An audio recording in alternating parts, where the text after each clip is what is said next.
നമസ്കാരം. എല്ലാ സജ്ജനങ്ങൾക്കും സന്ധ്യാദീപത്തിലേക്ക് സ്വാഗതം.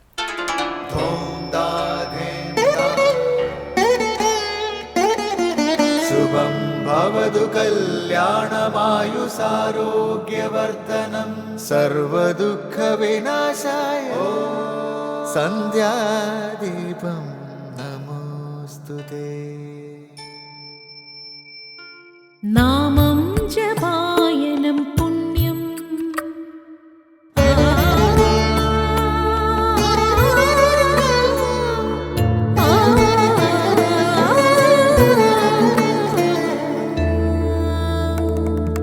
നാമം ജപായനം പുണ്യം നിരുപമദീപാങ്കുരം പോലെ സ്വരശ്രുതിലയവരമതുലം ദീവാങ്കണം മോക്ഷസംഗീതസാരം നീളും വഴിത്താരയിൽ ജീവതാരം മന്ത്രാലാപം മായാവിൻ നിൻ പ്രസാദം.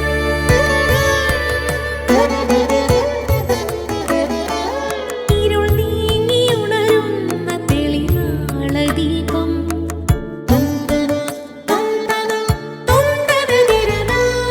ഇരുൾ നീങ്ങിയുണരുന്ന തെളിനാളദീപം പ്രണവാമൃതം ചൊരിയുന്ന ദീപം.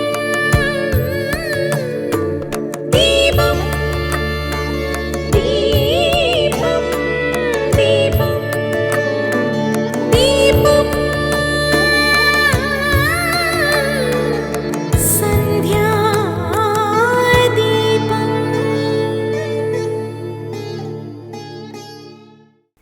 അനുഷ്ഠാനങ്ങളിൽ നിലവിളക്ക് കൊളുത്തി വയ്ക്കുക എന്നത് ഹിന്ദുധർമ്മത്തിലെ അലിഖിത നിയമം പോലെയാണ്. അനുഷ്ഠാനങ്ങൾ മാത്രമല്ല, ഏതൊരു സത്കർമ്മവും നിലവിളക്ക് കൊളുത്തിയാണ് നാം ആരംഭിക്കുക. മൃതദേഹത്തിൻ്റെ തലയ്ക്കലും നാം വിളക്ക് കത്തിച്ചു വയ്ക്കുന്നു. ഇതിൻ്റെ പിന്നിലുള്ള പ്രധാന കാരണം നാം അഗ്നിയെ എല്ലാ ദേവതകൾക്കും ദേവഭാഗം എത്തിക്കുന്ന ദേവതയായി കാണുന്നു എന്നാണ്. ഋഗ്വേദത്തിലെ ആദ്യ മന്ത്രം തന്നെ അഗ്നിസ്തുതിയോടെയാണ് തുടങ്ങുന്നത്. അഗ്നി പ്രകാശവും ചൂടും നൽകുന്നു. ജ്ഞാനത്തെയും ശക്തിയെയുമാണ് ഇത് സൂചിപ്പിക്കുന്നത്. ജ്ഞാനവും ശക്തിയും കൂടാതെ ഒന്നും സാധ്യമല്ല. ഭദ്രദീപത്തിലെ തെളിഞ്ഞു കത്തുന്ന 5 തിരികൾ 5 ഇന്ദ്രിയങ്ങളിലും ജ്ഞാനപ്രകാശവും കർമ്മശേഷിയും നിറയുന്നതിനെ വ്യക്തമാക്കുന്നു. വിളക്കിൻ്റെ സാന്നിധ്യത്തിൽ കർമ്മങ്ങൾ അനുഷ്ഠിക്കുന്നതിന് പിന്നിൽ എല്ലാ കർമ്മങ്ങൾക്കും സാക്ഷിയായി ഈശ്വര ചൈതന്യം നിലകൊള്ളുന്നു എന്ന സൂചനയും നൽകുന്നു. തുടർന്ന് ശ്രീ കാവാലം ശ്രീകുമാർ ദക്ഷിണാമൂർത്തി സ്തോത്രം ആലപിക്കുന്നത് കേൾക്കാം.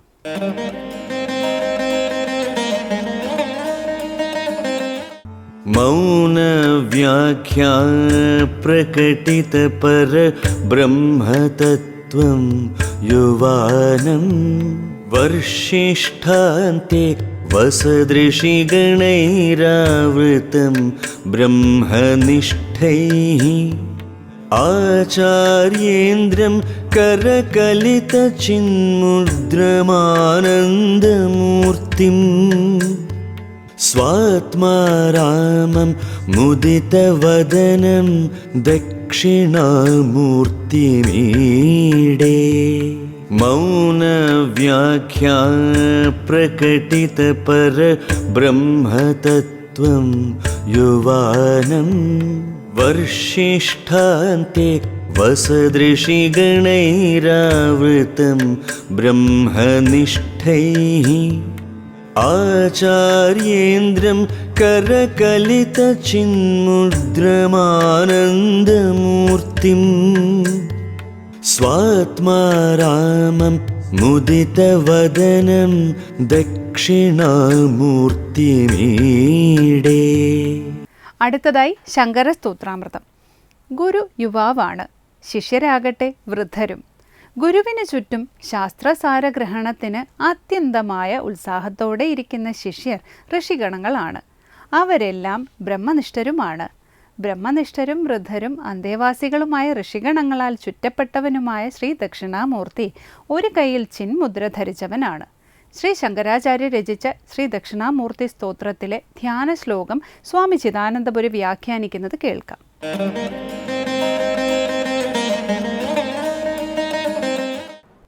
ഓം.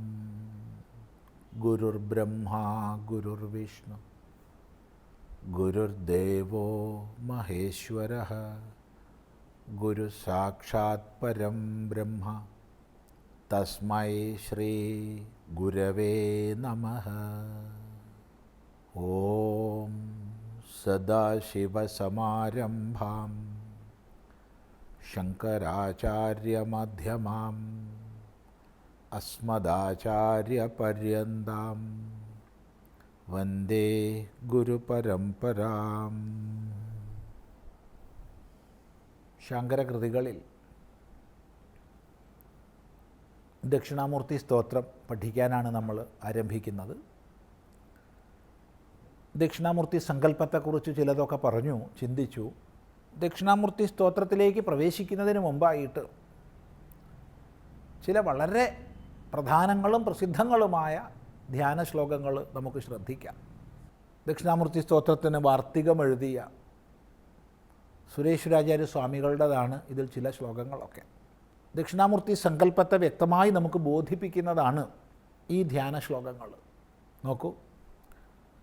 മൗനവ്യാഖ്യാ പ്രകടിത പരബ്രഹ്മതത്വം യുവാനം വർഷിഷ്ടാന്തേവ സദൃശിഗണൈരാവൃതം ബ്രഹ്മനിഷ്ഠൈഃ ആചാര്യേന്ദ്രം കരകലിതചിന്മുദ്രമാനന്ദമൂർത്തിം സ്വാത്മാരാമം മുദിതവദനം ദക്ഷിണാമൂർത്തിമീഡേ.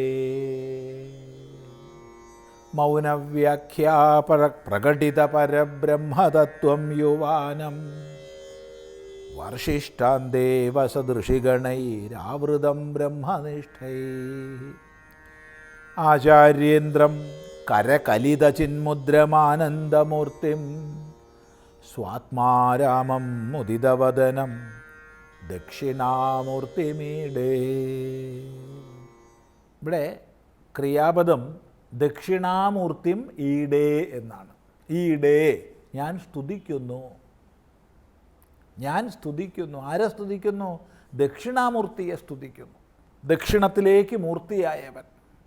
ദേവന്മാർക്കും ഋഷിമാർക്കും തത്വോപദേശം ചെയ്തുകൊണ്ട് തെക്കോട്ട് നോക്കിയിരിക്കുന്ന മൂർത്തിയോടൊത്തവനാണ് ദക്ഷിണാമൂർത്തി. അല്ലെങ്കിൽ ദക്ഷിണനും അമൂർത്തിയുമാണ് ദക്ഷിണാമൂർത്തി. അങ്ങനെയുള്ള ദക്ഷിണാമൂർത്തിയെ ഞാനിതാ സ്തുതിക്കുന്നു. എങ്ങനെയുള്ള ദക്ഷിണാമൂർത്തിയെ പറയുകയാണ്? മൗനവ്യാഖ്യാ പ്രകടിത പരബ്രഹ്മതത്വം യുവാനം. മൗനവ്യാഖ്യാ പ്രകടിത പരബ്രഹ്മതത്വം, മൗനമാകുന്ന വ്യാഖ്യാനം കൊണ്ട് പ്രകടിതമായ ബ്രഹ്മതത്വത്തോടൊത്തവനെ എന്ന് വെച്ചാൽ അർത്ഥം മൗനമാകുന്ന വ്യാഖ്യാനം. വളരെ സുന്ദരമായൊരു പദമാണ്. സാധാരണഗതിയിൽ വ്യാഖ്യാനം എന്ന് പറയുമ്പോൾ വിശേഷേണ വിസ്തരേണ ആഖ്യായതേ എന്നാണ്, വിസ്തൃതമായി പറയപ്പെടുന്നതാണ്. അപ്പോൾ അവിടെ വാചാലമാണ് വ്യാഖ്യാനം. എന്നാൽ ഇവിടെ മൗനമാണ് വ്യാഖ്യാനം. എന്തുകൊണ്ട്? യതോ വാചോ നിവർത്തന്തേ അപ്രാപ്യ മനസാ സഹ. എവിടെ നിന്നാണോ വാക്കുകൾ പിന്തിരിയുന്നത്? യത് വാചാ അനഭ്യുദിതം, യാതൊന്ന് വാക്കിനാൽ അപ്രകാശിതമാണോ അതിനെങ്ങനെ വാക്കുകൊണ്ട് പറയും? അതുകൊണ്ട് ഉപനിഷത്ത് തന്നെ പ്രഖ്യാപിച്ചു, ന വിജാനീമോ യഥ ഇതനുശിഷ്യാത്, ഇതെങ്ങനെയാണ് ഉപദേശിക്കേണ്ടതെന്ന് നമുക്കറിയില്ല എന്ന്. അതുകൊണ്ട് തന്നെ വാക്കുകളാൽ ഉള്ള ഉപദേശങ്ങളെല്ലാം അസ്തമിച്ചു, മൗനമായി. പക്ഷേ ഗുരുനാഥൻ്റെ ആ മൗനഭാവം ഉൾക്കൊള്ളാൻ കഴിയുന്ന ശിഷ്യന്മാർക്ക് അത് വ്യാഖ്യാനമായി പരിണമിക്കുന്നു. ഇവിടെ ആശ്ചര്യോ ഭക്ത കുശലോസ്യ ലബ്ധ എന്ന ശ്രുതി ശ്രദ്ധിക്കേണ്ടതാണ്. ഗുരുനാഥൻ ആശ്ചര്യകരമായ ഗുണമുള്ളവനായിരിക്കണം, ശിഷ്യൻ അത്യന്ത കുശലനായിരിക്കണം. അപ്പോൾ മൗനത്തിലുറച്ച ഗുരു, ആ മൗനത്തെ വായിക്കാൻ കഴിയുന്ന ശിഷ്യൻ, ഇത് രണ്ടും ഒത്തുചേരുമ്പോഴാണ് വിദ്യ സഫലമാകുന്നത്. അപ്പോൾ മൗനമാകുന്ന വ്യാഖ്യാനത്തിലൂടെ പരബ്രഹ്മതത്വത്തെ പ്രകടമാക്കിയ ഗുരുനാഥനെ ഞാനിതാ സ്തുതിക്കുന്നു. എങ്ങനെയുള്ള ഗുരുനാഥനെ? യുവാനം, യുവാവാണ്, അത്യന്ത യുവാവാണ്. ദക്ഷിണാമൂർത്തി സങ്കല്പത്തിൽ അത്യന്ത യുവാവിൻ്റെ ഭാവത്തിലാണ് ദക്ഷിണാമൂർത്തി ധ്യാനിക്കപ്പെടുന്നത്. എങ്ങനെയുള്ള യുവാവ്? വർഷിഷ്ഠാന്തേവസദൃഷിഗണൈ ആവൃതം യുവാനം. വർഷിഷ്ഠന്മാരെന്ന് പറഞ്ഞാൽ വൃദ്ധന്മാർ, പരമവൃദ്ധന്മാരായ അന്തേവാസികളായ ഋഷിമാരാൽ ചുറ്റപ്പെട്ടതാണ്, ആവൃതനാണ്. അപ്പം ശിഷ്യന്മാരൊക്കെ വൃദ്ധന്മാരാണ്, ദേവതകളും ഋഷിമാരെല്ലാവരും വൃദ്ധന്മാരായ ഋഷിമാരും. എന്നാൽ ഗുരുനാഥനോ യുവാവ്. വല്ലാത്തൊരു കാഴ്ചപ്പാടാണത്. കാലാതീതമായ തത്വത്തിൽ ഉറച്ചവൻ കാലത്താൽ ബാധിക്കപ്പെടാത്തവനായിരിക്കുന്നു. അതുകൊണ്ട് തന്നെ അവനിൽ കാലം വികൃതിയെ ചെയ്യുന്നില്ല. സദാ യുവാവാണ്. അപ്പം വൃദ്ധന്മാരായ ഋഷിമാർ അന്തേവാസികളാണ്. അങ്ങനെയുള്ളവരാൽ ആവൃതനായ യുവാവിനെ ഞാനിതാ സ്തുതിക്കുന്നു. ആരാൽ ചുറ്റപ്പെട്ട? ബ്രഹ്മനിഷ്ഠൈഹി ഋഷിഗണൈഹി, ബ്രഹ്മനിഷ്ഠന്മാരായ ഋഷിഗണങ്ങളാൽ. അപ്പോൾ ബ്രഹ്മതത്വജ്ഞാനത്തിന് അങ്ങേയറ്റം ഇച്ഛയുള്ളവരാണ് അവിടെ ബ്രഹ്മനിഷ്ഠന്മാർ. ബ്രഹ്മത്തിൽ ഉറച്ചവരെന്നർത്ഥം പറഞ്ഞുകൂടാ. എന്തുകൊണ്ടെന്നാൽ അങ്ങനെയാണെങ്കിൽ വീണ്ടും ശിഷ്യരായിട്ട് അവർക്ക് ഉപദേശം കേൾക്കേണ്ട ആവശ്യമില്ല. അതുകൊണ്ട് അപരബ്രഹ്മനിഷ്ഠന്മാരും പരബ്രഹ്മ തത്വജ്ഞാനത്തിന് അങ്ങേയറ്റം ജിജ്ഞാസുക്കളുമായ ശിഷ്യന്മാരാൽ ചുറ്റപ്പെട്ട ഗുരുനാഥൻ. എങ്ങനെയുള്ള? ആചാര്യേന്ദ്രം, ആചാര്യന്മാർക്ക് മുഴുവൻ ഇന്ദ്രനായിട്ടുള്ള, രാജാവായിട്ടുള്ള, ഇപ്പോൾ സകല ആചാര്യന്മാർക്കും രാജാവായിട്ടുള്ള, അധീശനായിട്ടുള്ളവനാണ് ദക്ഷിണാമൂർത്തി. ഒന്നാമത്തെ ഗുരുനാഥനാണ്. എങ്ങനെയുള്ള ഗുരുനാഥനെ ഞാൻ സ്തുതിക്കുന്നു? കരകലിത ചിന്മുദ്രം, കൈകൊണ്ട് ചിന്മുദ്രയെ പ്രദർശിപ്പിക്കുന്നവനായ ഗുരുനാഥനെ. ഇപ്പം ദക്ഷിണാമൂർത്തി മൗനമാണ് ഉപദേശം എന്ന് പറഞ്ഞു, മൗനമാണ് വ്യാഖ്യാനം എന്ന് പറഞ്ഞു. ആ മൗനം ഒരു മുദ്രയിലൂടെ പ്രദർശിപ്പിച്ചിരിക്കുകയാണ്. പരമമായ ബ്രഹ്മതത്വത്തെ ഉപദേശിക്കാൻ ഒരു മുദ്രയെ സ്വീകരിച്ചിരിക്കുകയാണ്. ആ മുദ്രയാണ് ജ്ഞാനമുദ്ര അഥവാ ചിന്മുദ്ര. അങ്ങനെ ചിന്മുദ്രയെ ധരിച്ചിരിക്കുന്ന ഗുരുനാഥനെ ഞാനിതാ സ്തുതിക്കുന്നു എന്നാണ് പറയുന്നത്. എന്താണ് ചിന്മുദ്ര? എങ്ങനെയാണ് ചിന്മുദ്രയെ ധരിച്ചിരിക്കുന്നത്? നമുക്ക് ചിന്തിക്കാം. അടുത്ത പ്രാവശ്യമാവട്ടെ.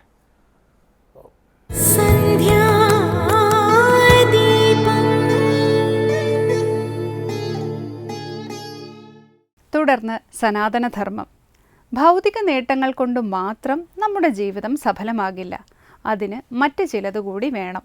ഉപയോഗിക്കുന്ന വാക്കും പ്രയത്നവും അർഹതപ്പെട്ടത് മറ്റുള്ളവർക്ക് കൂടി കൊടുക്കാനുള്ള മനസ്സും ഇവ കൂടി ചേരുമ്പോഴാണ് നമ്മുടെ ജീവിതം സഫലമാകുന്നത്. ഈ വിഷയത്തെക്കുറിച്ചാണ് ഇന്ന് സനാതനധർമ്മത്തിൽ ബ്രഹ്മചാരി അച്യുതാമൃത ചൈതന്യ സംസാരിക്കുന്നത്.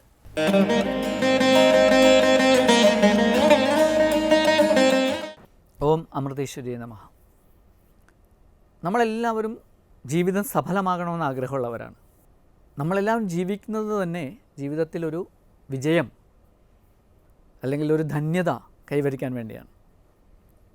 അതിനുവേണ്ടി നമ്മൾ പലതും സമ്പാദിക്കുന്നുണ്ട് ജീവിതത്തിൽ. എന്താണ് നമ്മളിതൊക്കെ സമ്പാദിക്കുമ്പോഴുള്ള നമ്മളുടെ പ്രതീക്ഷ? ഇതെല്ലാം നമുക്ക് ജീവിതത്തിൽ വിജയം നൽകും, നമ്മുടെ ജീവിതം ധന്യമാക്കും, സഫലമാക്കും എന്നാണ് നമ്മുടെ വിചാരം. പക്ഷേ എന്തെല്ലാം നേട്ടങ്ങളുണ്ടായാലും ജീവിതത്തിന് സഫലത ഉണ്ടാകണമെങ്കിൽ ആ നേട്ടങ്ങൾക്കെല്ലാം തിലകം ചാർത്തുന്ന ചില ഗുണങ്ങൾ കൂടി ഉണ്ടാവണം. ഇപ്പോൾ നമ്മളെല്ലാവരും ആഗ്രഹിക്കുന്ന ഒന്നാണ് ധാരാളം സമ്പത്തുണ്ടാകണമെന്നുള്ള ആഗ്രഹം. പക്ഷേ സമ്പത്തുണ്ടായതുകൊണ്ട് മാത്രം സഫലമാകുമോ ജീവിതം? നമ്മുടെ ചുറ്റും നോക്കിയാൽ അറിയാം, വളരെ സമ്പന്നന്മാരായ ആൾക്കാർ ആത്മഹത്യ വരെ ചെയ്യുന്ന കാര്യങ്ങൾ നമ്മളിന്ന് ചുറ്റും നോക്കിയാൽ കാണുന്നുണ്ട്. നല്ല വിദ്യാഭ്യാസമുള്ള ഒരാൾ ചിലപ്പോൾ അയാളുടെ ജീവിതത്തിലും അയാൾക്ക് ഒരു പരാജയബോധമായിരിക്കും അവസാനം ഉണ്ടാവുക. ജീവിതത്തിൽ പല നേട്ടങ്ങളും നേടിയ ആൾ, ആ നേട്ടങ്ങളൊന്നും ചിലപ്പോൾ അയാളെ ജീവിതത്തിൽ ഒരു സഫലതാബോധം, ഒരു ഫുൾഫിൽമെൻ്റ് അയാൾക്ക് നൽകുന്നുണ്ടാവില്ല. അപ്പോൾ എങ്ങനെയാണ് നമ്മളുടെ നേട്ടങ്ങൾ നമ്മുടെ ജീവിതത്തിനെ സഫലമാക്കുന്നത് എന്ന് നമ്മൾ ആലോചിക്കണം. ഒരു ചെറിയ ഉദാഹരണം എടുത്തിട്ട് നമുക്ക് പറയാം. ഇതൊരു വലിയ വിഷയമാണ്.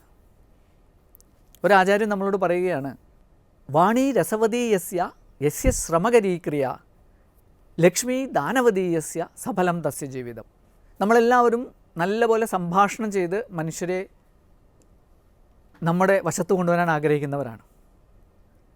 ചിലർ ആജ്ഞാപിക്കുന്നു, അത് വാക്കുകൊണ്ട് ചെയ്യുന്ന ഒരു സംഭവമാണ്. ചിലർ യാചിക്കുന്നു, ചിലർ ഏഷണി പറഞ്ഞും നുണകൾ പ്രചരിപ്പിച്ചുമൊക്കെ ഈ ലോകത്ത് ജീവിക്കാൻ ശ്രമിക്കുന്നു, എന്തെങ്കിലുമൊക്കെ നേടാൻ ശ്രമിക്കുന്നു. അപ്പോൾ ഈ വാക്കുകളുടെ കൊണ്ടുള്ള ഒരു വ്യവഹാരം ജീവിതത്തിലെ വിജയത്തിന് അനിവാര്യമാണ്. പക്ഷേ എങ്ങനെ വാക്കുകളെ ഉപയോഗിക്കണം, എങ്ങനെ വാക്കുകളെ പ്രയോഗിക്കണം നമ്മുടെ ജീവിതം സഫലമാകണമെങ്കിൽ അദ്ദേഹം പറയുകയാണ്, ആചാര്യൻ, വാണി രസവതീയസ്യ, നമ്മളുടെ വാക്കുകളെല്ലാം രസമുള്ളവയാവണം. രസം എന്ന് വെച്ചാൽ നമുക്കറിയാം, അതിന് സത്തുണ്ടായിരിക്കണം. നമ്മൾ ചില പഴങ്ങളൊക്കെ എടുക്കുമ്പോൾ അതിൻ്റെ രസം എന്ന് പറയും. ആമ്രരസം എന്നൊക്കെ നോർത്ത് ഇന്ത്യയിൽ പോയാൽ അറിയാം, പഴത്തിൻ്റെ ചാറിനെ ആമ്രരസം എന്ന് പറയും. അപ്പോൾ അതിൻ്റെ എസെൻസ് എന്നാണ് അർത്ഥം. അപ്പോൾ നമ്മൾ പറയുന്ന വാക്കുകൾക്ക് കാതലുണ്ടാകണം, കാമ്പുണ്ടാകണം. അതാണ് അത് പ്രധാനപ്പെട്ട കാര്യം. മറ്റൊരു കാര്യം, അത് കേൾക്കുന്നവർക്ക് ഹൃദ്യമായി തോന്നണം, അവർക്ക് സന്തോഷമുണ്ടാക്കുന്നതാവണം, അവരെ ദുഃഖിപ്പിക്കുന്നതാവരുത്. ഈ വാക്കുകളെ ഉപയോഗിക്കുമ്പോൾ പ്രത്യേകിച്ച് ശ്രദ്ധിക്കേണ്ട 3-4 കാര്യങ്ങൾ നമ്മളുടെ ജ്ഞാന പരമ്പരയിൽ പറഞ്ഞു തന്നിട്ടുള്ളത്. വാക്കുകൾക്ക് 3 ഗുണങ്ങളുണ്ടാകുന്നതാണ് പറയുന്നത്. ഒന്ന് പ്രസാദമുണ്ടാകണം, പിന്നൊന്ന് മാധുര്യമുണ്ടാകണം, പിന്നൊന്ന് ഗാംഭീര്യമുണ്ടാകണം. പ്രസാദം എന്ന് വെച്ചിട്ടുണ്ടെങ്കിൽ നല്ല തെളിച്ചമുണ്ടാകണം, നമ്മൾ പറയുന്നത് അവ്യക്തമാകരുത്, ആൾക്കാർക്കെല്ലാം കൺഫ്യൂഷൻ ഉണ്ടാകുന്ന തരത്തിൽ നമ്മൾ സംസാരിക്കരുത്. പിന്നെ പറയുന്നത് മാധുര്യമുണ്ടായിരിക്കണം, നമ്മുടെ വാക്കുകൾ കേൾക്കുമ്പോൾ മറ്റുള്ളവർക്ക് കൈപ്പേറിയ ഒരു അനുഭവം ഉണ്ടാവരുത്. നമ്മുടെ അമ്മ എപ്പോഴും പറയും, മധുരമുള്ള വാക്ക് പ്രാർത്ഥനയ്ക്ക് തുല്യമാണെന്നാണ്. നമ്മൾ മറ്റുള്ളവരോട് സംസാരിക്കുമ്പോൾ നമ്മൾ മധുരമായി സംസാരിക്കുകയാണെങ്കിൽ, അവരെ വേദനിപ്പിക്കാതെ സംസാരിക്കുകയാണെങ്കിൽ അത് തന്നെ ഒരു ഈശ്വര പ്രാർത്ഥനയാണെന്നാണ് പറയുന്നത്. പിന്നെ പറയുന്നത് 3-ാമത്തെ ഗുണം വാക്കിൻ്റേത് ഗാംഭീര്യമാണ്. ആഴമുള്ള വാക്കുകളായിരിക്കണം, അർത്ഥമുള്ള വാക്കുകളായിരിക്കണം. ഈ മഹാകവിമാരൊക്കെ പണ്ട് രാജാക്കന്മാരുടെ കൊട്ടാരങ്ങളെ അലങ്കരിച്ചിരുന്നു.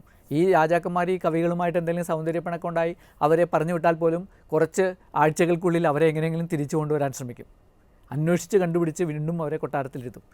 അതുപോലെ മഹാപണ്ഡിതന്മാരെ കൊണ്ടുവന്ന് കൊട്ടാരത്തിലിരുത്തും. എന്തിനാണ്?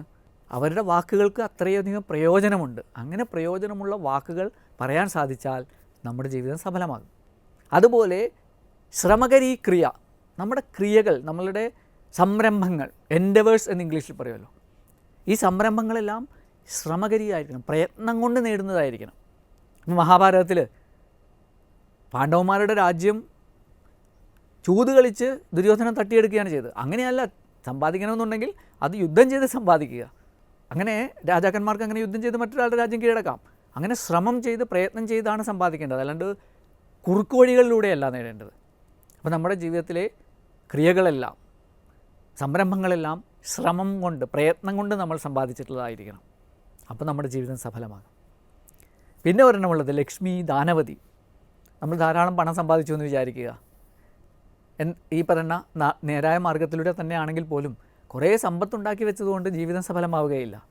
ആ സമ്പത്ത് അർഹതപ്പെട്ടവർക്ക് കൊടുക്കുവാൻ കൂടി തയ്യാറാകണം. ഏറ്റവും പ്രധാനമായിട്ട് നമ്മുടെ കുടുംബാംഗങ്ങൾക്ക് വേണ്ടി കൊടുക്കാൻ തയ്യാറാകണം, നമ്മുടെ ബന്ധുമിത്രാദികൾക്ക് വേണ്ടി കൊടുക്കുവാൻ തയ്യാറാകണം, അർഹരായ ആവശ്യപ്പെടുന്നവർക്ക് വേണ്ടി കൊടുക്കുവാൻ തയ്യാറാകണം.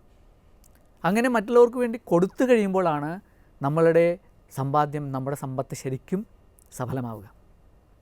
അപ്പോൾ അങ്ങനെ നമ്മുടെ വാക്കുകളെയും നമ്മുടെ പ്രവൃത്തികളെയും നമ്മളുടെ സമ്പാദ്യങ്ങളെയും എല്ലാം ഈ പറഞ്ഞ രീതിയിൽ പ്രയോജനപ്പെടുത്താൻ നമുക്ക് സാധിച്ചാൽ നമ്മുടെ ജീവിതം മുഴുവനും സമഗ്രമായും സഫലമായി തീരും. അപ്പോൾ അങ്ങനെ നമുക്ക് ഉള്ള ഇത് 3 ഉദാഹരണങ്ങളെടുത്ത് പറഞ്ഞു എന്നേ ഉള്ളൂ. എല്ലാ കാര്യങ്ങളെയും ഇങ്ങനെ സദുപയോഗം ചെയ്താലാണ് നമ്മുടെ ജീവിതം സഫലമാവുക.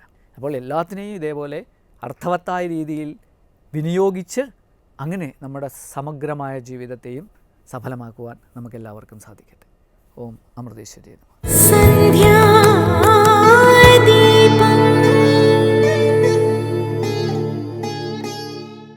ഇനി ദീപാരാധന.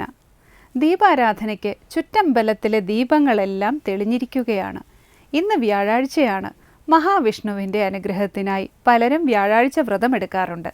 രാവിലെ കുളിച്ച് വിഷ്ണു ഭഗവാന് മഞ്ഞപ്പൂക്കൾ കൊണ്ട് അർച്ചന ചെയ്തു വേണം വ്രതം ആരംഭിക്കാൻ. രാമായണവും പാരായണം ചെയ്യാം. വിഷ്ണു ക്ഷേത്ര ദർശനവും വേണം. ആരതി തൊഴുതു മടങ്ങാം. എല്ലാവർക്കും നമസ്കാരം.